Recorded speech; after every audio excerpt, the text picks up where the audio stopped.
dañu nekk dund instant bi gàcce national. salaamaaleykum ngeen may ma tuuti rek ma remercier samay avocat damay remercier samay avocat parce que taxaw nañ ma depuis 10 heures ba waxtu wi en commençant par maître Dieng ak maître Baro mais su ma remercier maître Dieng ak maître Baro damay remercier maître Aïssata Tall Sall parce que maître Aïssata Tall Sall aussi am na taxawaay bu mucc ayib bi nga xam ne am na ko par rapport à ma personne parce que fu ma xewle maître Aïssata Tall Sall su mënul ñëw dina yónnee maître Baro muy un avocat professionnel boo xamante ni li muy def mën na ko ci ñi ngi ma doon plaider keroog bañ may taxawee tribunal si première convocation bi moom ci la bokk donc ma koy remercier di ko gërëm ci taxawaay bi di remercier journalistes yi yéen ñi nga xam ne depuis ce matin yi ngi fi di wax ni nous étions dans la phase de la communication démb parce que démb bataille communicationnelle la on était dans la phase de la bataille communicationnelle phase boobu weesu nañ ko nous sommes dans la réalité mooy j'ai été auditionné aujourd'hui par rapport à un dossier par rapport à une plainte boo xamante ni ay nit ñoo ko def jëmale ko ci sama jëmm déglu nañ ma puisque c'est un dossier pendant devant la justice parce que il faut dire la réalité comme ni mu ko waxee moom jàpp naa ni tey bés la boo xamante ni yoon dafa def liggéeyam yoon nag dafa def liggéeyam parce que dañu déglu ñuy remercier ñuy féliciter les agents de la cybercriminalité qui sont des professionnels très bien formés ce sont des gens qui sont chevronnés ñooñu il faut ñu delloo leen njëkk ñun askanu Sénégal parce que suñ ñu fi woowee ñu mën a ñëw taxaw ñu jox ñu cër ba ca war dalal ñu teeru ñu jox mettre ci condition ya ca war ba nga xam ne soo génnee doo gis ni sax yow da nga sonn malgré temps bi yàgg na mais seen liggéey lañ doon def donc li xew mooy ndam amul ndam demul parce que c'est ça la réalité. Machine nulle la. C'est ça la réalité au juste. Okay. Parce que l'objectif c'était pas de gagner ñi nga xam ne ou de perdre.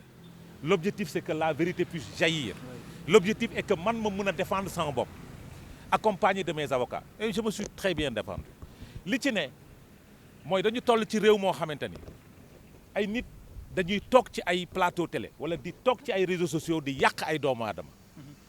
loolu combat la bu tout un chacun war a porter parce que fii ñu taxaw di buntu cybercriminalité fii la ñuy jooytoo lu naqari doomu aadama yi ci biir réseaux sociaux yi man nag yàlla may na ma occasion ma yëkkati samay kàddu jëm ci loolu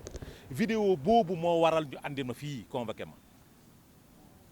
mais vidéo boobu ay nit jàpp nañ ni man ñoom laa doon waxal ñu jël ab vidéo boobu approprié ko mais alhamdulilahi rabbil alamin bañ ma laajee jot dinaa tontu yi ci dem li ci am daal mooy ñi ngi sant suñu borom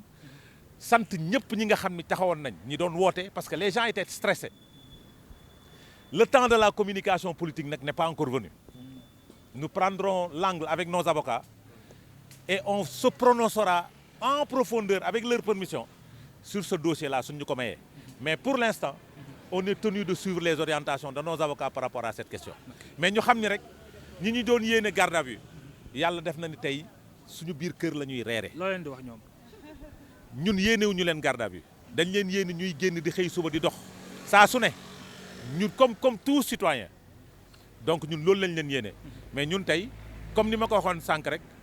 sama xarit bi sama biir kër laay reere ñoom est-ce que ñoom dana leen diffamer question bu xaw a spéciale tuuti au-delà de sa audition bi parce que gis nañ ne c'est pas la première fois mais à chaque fois bu ñu la woowee du ñu gis tey say mbokk ñoo xamante ne APR ñëw teewal la fii ñoom ñëpp taxaw comme ñeneen ñi nuñ koy defee. maintenant il faut reconnaître une chose kenn mësuma convoqué en tant que militant de l'APR parce que aussi bu ñu leen fàtte ni au-delà de mon militantisme en tant qu'APR je suis chroniqueur au niveau des médias ci sama liggéey lañ ma woowee kenn defuma convocation politique que mu leer su nekkoon convocation politique fii dina fees dell mais fii c'est dans le cadre de mon travail c'est normal que nit ñi que man ma ñëw uyu si ànd ak samay avocat parce que man wootewu ma parce que duñ ma convoqué pare ma ne waa Médina génn leen mais bés bu nekkee ci convocation politique di ngeen xool ndax fii nit dina fi xëy mais tey c'est dans le cadre de mon travail dans le cadre des activités yi may mëne ci lañ ma convoqué moo tax mooy mais j'ai eu le soutien de tous les responsables de l'Alliance pour la République parce que sama téléphone fayul parce que kii ki ko booleeg man c'est le président du groupe parlementaire Takku Wallu kan moo ko gën a féete kaw à part le président Macky Sall et je vous dis ci biir j'ai reçu l'appel du grand patron sant yàlla. Macky Sall. sant yàlla. c'est Macky Sall wala. sant yàlla il m'a soutenu. dalal sama xel wax ma ni il est derrière moi et tout le parti est derrière moi loolu ci am solo leneen yëpp ay caaxaan la. ban heure la woo. c'est pas important. merci beaucoup Adama. Madame Fall tamit avocat à la cour. Alors policiers yi officier de police judiciaire yi mooy commissaire Faye ak lieutenant Diallo ak adjudant Diallo ay policiers yu professionnels lañu def nañ seen liggéey parce que ñoom aussi yoon lañ fi nekkal ah dañ leen di jox ay dossiers dañuy enquêter c'est tout à fait normal mais c'est enquête bi ñu avocats yi aussi war nañu assister seeni ay clients. Ce qu'on a à faire léegi nii mag maître Mouhamadou Moustapha Dieng maa ngi koy féliciter au passage alors sànq déglu nañu monsieur Adama Fall te bi mu waxee aussi wax na lu leer nee na bu muy gën a dafa ne kii ñuy tuddee Ngoné Fall nekk sans limite ci lu mu dëgg musoon nañ ko génne ci benn site bu mu nekkoon ak ki tudd aussi Salma daf koy jottali yóbbante benn xaritam benn mbokkam parce que kooku aussi Aliou Fall la sant mais loolu lan moo si nekk loo xamante ni yoon da koy tere gisuma ko sans limite donc vraiment war nañu am limite quand même donc il faut avoir des limites il faut savoir raison garder lii amul infraction parce que je me dis que énergie bi officier yi am avocat ak juge yi c'est tellement précieux pour ñu orienter ko si yi ni mel mais nag il faut comprendre aussi policiers yi dañuy def seen liggéey avocat yi aussi seen liggéey la ñuy def mais y a d'autres dossiers yéen xam ngeen li ma leen di wax parce que bu ñuy nekkee fii di def naka sudul noonu aussi am na ay risques aussi ñu retourner ancien régime wax naa ko sànq si kàllaamay nasaraan lettre de cachet lettre boo xamante ni buur mooy ne si lettre fermé ko ne diw tëjal ma diw sans pour autant am jugement léegi xam ngeen fu mu nekk nii am na ay gars yu bëri maa ngi ñaawlu aussi le fait que ba léegi ñu nekk prison kenn atu leen ku mel ni Assane Diouf Abdou Nguer ak ñeneen ci réew bu ñuy woowee état de droit je pense que loolu war nañ fi weesu l'heure est plutôt à ce que ñu xool nu ñu sukkale réew mi au plan économique. nga tënk non moom waxul loolu nee na diffamé wul kenn te prouvé na ko xam nga yoon boo waxee defoo dara da nga ko war a prouver ci kanamu avocat am Mac Moustapha Dieng ak enquêteurs yi dafa wax clairement que ne lii ak lii laa wax te ñun bu ñu xoolee loolu ak li droit wax dañuy jàpp ne loolu nekkul diffamation te commissaire bi moom il est très professionnel ci kaw loolu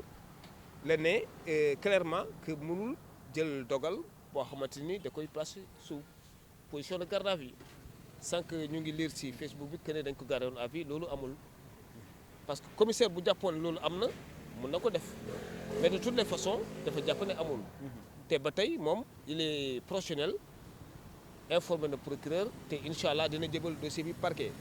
à partir de ce moment procureur am na droit ne ndax day jar ñu poursuivre lu ñuy woowee opportunité des poursuites soit mu jébal dossier bi juge d'instruction ce dernier magistrat enquêteur day instruire dossier bi à charge et à décharge wala mu yóbbu ko tribunal flagrant délit wala mu classé ko sans suite donc ñetti alternative yi mu mun a am ci dossier bi mais grosso modo li ñu doon coow que ne diffamation am na te moom mu ngi en position de garde à vue loolu amul Adama Fall nit ku responsable la ku courtois la bi mu toogee sànq ci kanamu enquêteur yi aussi dafa ne moom mbébétam mooy njortam intention mooy sensibiliser ses concitoyens waaw que ne wax na ko sànq nee na ku nekk dafa am jardin secret y compris moi-même am na koo xamante ni am nga loo xam da koy nëbbu bu ko kenn xam ko